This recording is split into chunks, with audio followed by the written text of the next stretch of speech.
رفیق یعنی شانه وقت غم، همراه دل تا آخرین قدم. وقتی جهان از من جدا شود، دست تو تنها تکیه‌گاه من. نه طوفان ما را جدا می کنند، نه فاصله عشق را کم می کنند.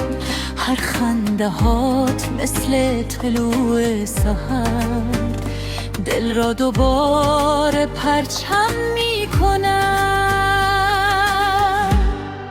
رفیق من، هم نفس راه من، تا آخر دنیا کنار من. دست در دست با قلبی پر نور، میگذریم از شبهای دور. رفیقی عهد جاودان، آیین مهر بی پایان. تا نفس هست، تا جهان هست، دوستی میماند جاودان.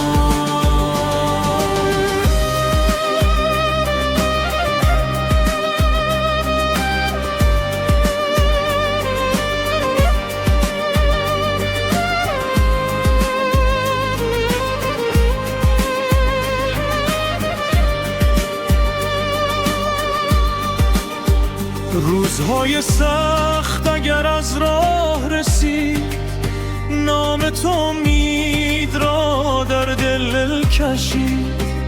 با یک نگاه غم فراموش شد، خورشید از پشت ابر پیدا شد. سرقت دنیا وفا نمیشد، هیچ گنجی مثل رفیق نمیشد. هر خاطره با تو چراغ دل است، نام تو همیشه دلیل دل است. رفیق من، هم نفس راه من، تا آخر دنیا کنار من. دست در دست با قلبی پر نور، میگذریم از شبهای دور. رفیق یعنی عهد جاودان، آیین مهر بی پایان. تا نفس هست، تا جهان هست، دوستی میماند جاودان.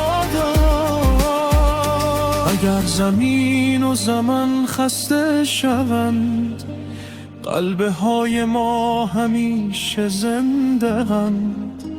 نام رفاقت تا ابد میماند، مثل ستاره در دل آسمان.